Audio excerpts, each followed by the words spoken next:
So, my name is Roger, I'm from Philadelphia, and I'm 26 years old. And I'm not shy about my age, I'm happy to be a millennial, but I'm really happy to be an entrepreneur. And if I weren't a millennial entrepreneur, I would still say that we're awesome. We have it going on, right? We have the latest fashion trends, the latest phones. We're just really nice people all the way around. But we're also large in number. There's just no denying that. We make up 26% of the US population. That's about 80 million. And people say millennials don't exist, right? Okay. Now by 2020, that's just 5 years from now, we are going to make up 40% of the US working population. That's about 86 million strong. So millennials are going to be working, and we have to acknowledge that, right? We can't act like we don't exist, that we're just these little flighty, tech-obsessed people. But yet, that's what the media has done. Some of the biggest outlets out there have said millennials are impatient, they are flighty, and they are tech-obsessed. And these things sound really negative, right? But they're not. What I'm going to do is challenge those three things today and talk about how our impatience, our flightiness, and our tech obsessions are actually really big blessings in disguise. So let me talk to you a little bit about my own entrepreneurial journey. I've been in business for myself for the last 3 years, and like I said, I'm 26. But I like to think that I've always been an entrepreneur. When I was 4 years old, I started producing shows. 4 years old. I guarantee it, I had 25-cent tickets for sale. They were little paper tickets with little crayon writings on them, of course. And I had a stage that was free because it was my old shoebox, so I didn't have to pay for rent for that, right? I was really resourceful from a young age. And Barbie and Ken dolls and action figures and all those things, they were the stars of the show. But now in 2015, I have over 15 shows produced. And I had to pay real money for venues. I had to pay real dancers to be there. But what I got back was a real return. So I know you're probably wondering, well, how did you go from producing little cartoon type shows to real shows? And that's what we're going to talk about later on in this speech. So now that you know a little bit about my entrepreneurial journey, I'm going to talk to you about how my impatience, my tech obsession, and my flightiness really worked to my benefit, and the benefit of my employers. And when I say employers, let me tell you, I've had some jobs. I've done everything from food service to dance instruction to telephone work. But my employers have all benefited from these negative qualities that the media want to say that I have, that they say all millennials have. So impatience. There is nothing like an impatient millennial. Let me tell you, it's something that will wake us up out of our sleep at 4 in the morning, and it's a driving force. I see it as a positive because that same impatience is the thing that makes us get up, it makes us do work, it makes us do better work. If we weren't impatient, we would just kind of go through life like zombies, right? We'd be these 20-somethings, good morning boss, 5 o'clock, just driving home, sipping some coffee, going to sleep by 9 and doing it all again the next day. But millennials, we don't want that life. Yeah, we're impatient, we have dreams, we have desires, we have goals and ambitions that we just have to make come to fruition, or else we won't survive. So I know my impatience took me on the journey. I was 12 years old, and one day I just said to myself, I want to be a dance teacher. That went from I want to be to I have to be, to I will be, to I am. When I taught my first dance class, I had nobody there. I had a great big sign that said, grand opening, Roger Lee Dance, come and take hip hop. And I had all the latest threads. I think Nike was in back then, the early 2000s. And, you know, I was just so ready to go, and nobody was there. And so, oh my God, I can't teach a class to myself. So I called up my mom and some friends, and I said, come on down here and make it look like someone's, you know, interested. But I stopped at nothing to take that class from family and friends to a full house. So I designed my own flyers. I went from door to door. Hey, my name's Roger. You want to learn to do some hip hop? Door slammed in my face. But I didn't let this stop me. I just kept on chugging. Right? And there was one day, I'll never forget the day I had a real student, a real live breathing student. It was actually a college girl from Temple University in Philadelphia, and she came with her friend. And I'll never forget. I remember the friend was back here, and she's kind of like guarding the door, just prepare for anything. The other girl, she was kind of nervous too, and she said, hi, I'm looking for Roger Lee, but if he's not here, we could come back another time. That means they weren't coming back. And I said, I'm Roger, and I'm like this little 12-year-old about AI. And they said, are you serious? Like, you're the teacher? And I said, yeah, just give me a chance. I'll even give you half price. Just stay, right? I was desperate to keep these students. And they stayed, and they loved it, and they told their friends. And then Temple started telling UPenn. And before I knew it, the classes were full with college kids taught by a 12-year-old. Crazy, right? Now, fast forward to 2014. Last year, I went to Broadway Dance Center, one of the biggest dance institutions in the world, one of the most inspiring. And I was a master class teacher. Not an assistant, but a master class teacher, and it changed my life. I taught over 100 students from 44 countries. And I can't tell you what that feeling felt like. You know, the day I stepped in there, the moment I said, my name is Roger, and I'm here to teach this class, I went back to that 12-year-old me, talking to that Temple University student. And it helped me feel, not that I made it, because we never made it, right? We're always still progressing to the next thing. It's that impatience kicking in. But it made me feel like, wow, I'm actually on the right path. And all the teachers, all the people that said, you're impatient, you got to go to school first. You have to do these series of steps to be a real dance teacher. All that meant nothing to me, because I knew I was on the right journey. And that's something you have to know for yourself as a millennial. There are going to be people that say, stop being so impatient, stop being so pushy, so eager. But if I had listened to that, do you think I would have ever made it to New York? I don't think so. So let's switch over to tech obsession. Yeah, you probably see millennials texting while they're driving and everything else, right? We take it with us to the restrooms. I mean, we are pretty obsessed, I'm not gonna lie. But that tech obsession can be used for the benefit of a business. If you are a baby boomer and you run a business and you're really not sure about social media and how the web works, or you're posting biographies online, kind of leave it to us, right? We are more than happy to help you. We are going to make life better for you. We're going to bring in more revenue, have people engage with you. But let us do what we're good at. Now, if you're in business for yourself and you learn how to leverage the web, you got it going on.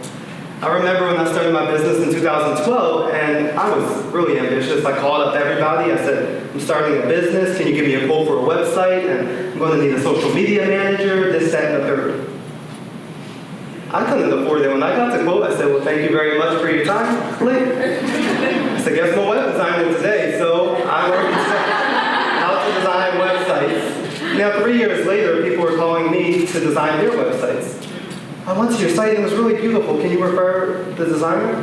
Yeah, his name's Roger Lee and you're talking to him. You can pay for this. And yeah, so it's really turned into something that's lucrative and something that I enjoy thoroughly. Yeah. Now, outside of that, social media is one of those things that if you use it in the wrong way, it can really destroy you. But if you use it in the right way, it can connect you to people that you would have never imagined you'd be connected to. Here goes my impatient and ambitious self again in 2013. I had the dance business for a year at this point, and I said, I want to be on television. There are not that many dance companies in my area that are on TV. So I went on Facebook and messaged a bunch of stations.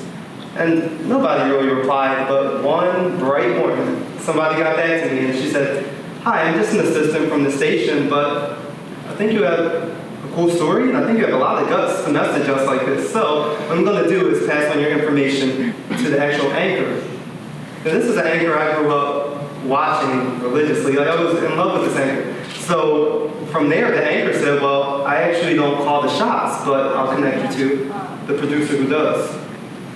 Now, fast forward to 2015, I've been on their show 5 times. I've done charity events with this, new station, and that would have never happened if I did not click the send button.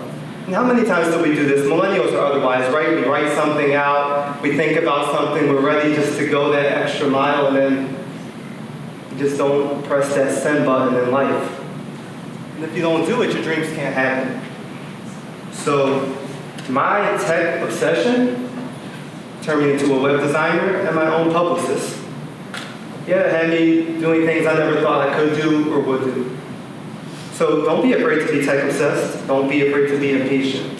But definitely do not be afraid to be flighty. And I know that sounds weird, right? Like, you think of the millennial who's flighty and they're just kind of painting over the overalls and doing their own thing, and I don't know what day of the week it is, and yeah, that's just one side of it. But to me, being flighty means that you have your hands in all sorts of pots.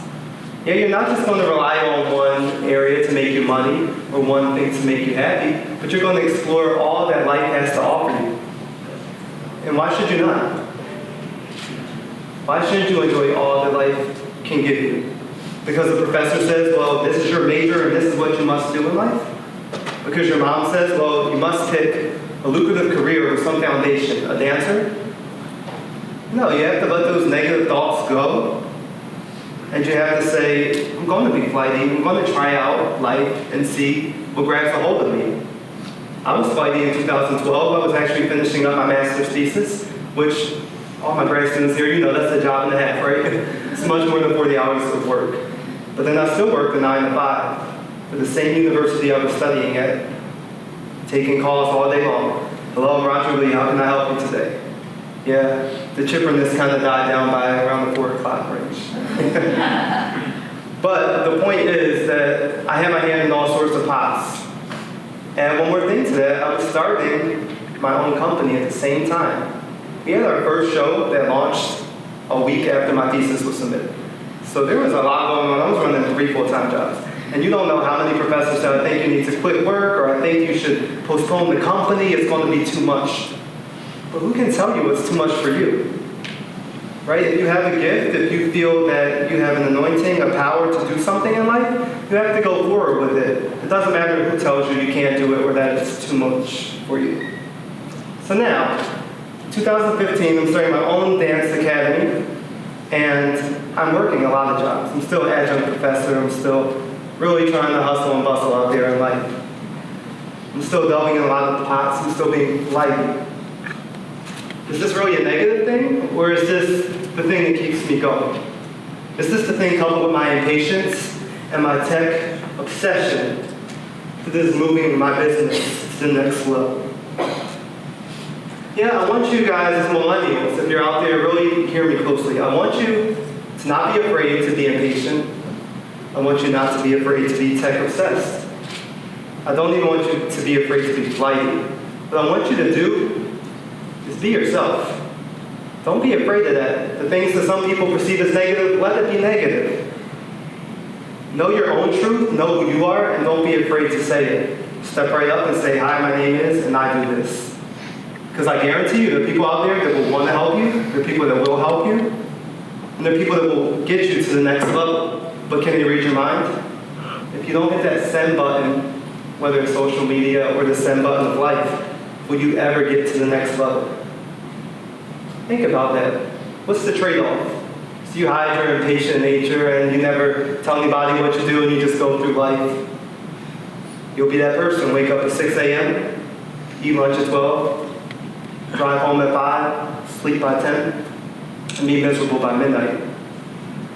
Right? You want to be that millennial that has no regrets. That millennial that says, I tried it, and I failed. I fell flat on my face numerous times. That's the millennial you want to be. Because from those failures, those are where the true successes lie. Those are where the life lessons come to fruition, and you say, that wasn't really a failure, it was a setback. It was something that was set in place to get me to the next level of life. That's the type of millennial you want to be. And that's the type of millennial I know that you are. And you want to be at this creative school studying and putting in all your time and passion if that wasn't who you are. And to everyone who's not a millennial, these same life lessons can be applied to you. It's not just to us. I feel like people from all generations have the power to be impatient, sometimes tech obsessed. But you guys also can be flighty, and it's all beautiful, right? This is just human nature. But what I want you guys to do is really support millennial entrepreneurs. And it doesn't need to be monetarily. You can support with a great word. I'll never forget my neighbor one day. I had the roughest day ever. I thought I was going to have to cancel production. That neighbor said, hey, Roger, when's your next show? I'm ready. Me and my wife are coming. So I'm going to look him in the eye and say, well, actually, I'm going to quit, but thanks so much for your interest, right? It would have been easier, but it kept me going. I had to propel forward, so I just sucked it up. I said, the show will be April so-and-so, right? That goes a long way. That nice word, that nod of encouragement to say, hey, I've been where you are. I was a millennial myself. I know what what you're going through, keep on going. That is what's going to keep entrepreneurship going. It's what's going to keep millennials going strong. Because again, we're 80 million, so it's just the thing that's going to keep life growing and being creative and beautiful. And for these reasons, millennial entrepreneurs matter. Thank you.